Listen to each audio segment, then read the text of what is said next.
plastic bolt covers hide-exposed toilet bolts for a cleaner look and to prevent dirt buildup or accidental contact.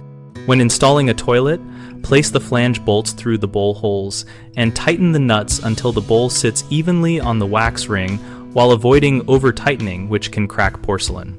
After the nuts are snug, wipe the area clean and dry, because moisture or debris will prevent plastic caps from snapping on securely. Choose caps that match the toilet color or the trim to create a seamless appearance and reduce the visual contrast between metal and porcelain. If the kit includes foam or rubber seals inside the caps, press those seals gently into the cap before fitting to improve retention and reduce wobble.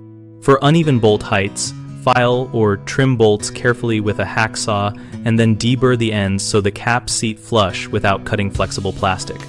Finally, press each cap straight down until you hear or feel a click, then test by wiggling lightly to confirm the cap will not pop off during cleaning. 3 common mistakes are using caps that are too large or small, which leads to poor fit and a sloppy appearance.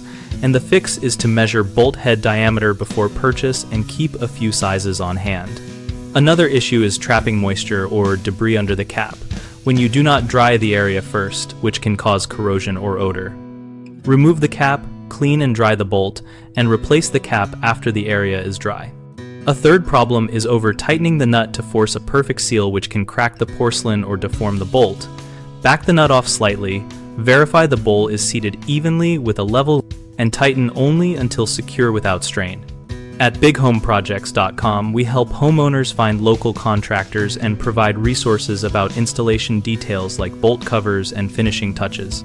We connect contractors with potential clients and host a discussion community where users and professionals share tips, troubleshooting, and product recommendations.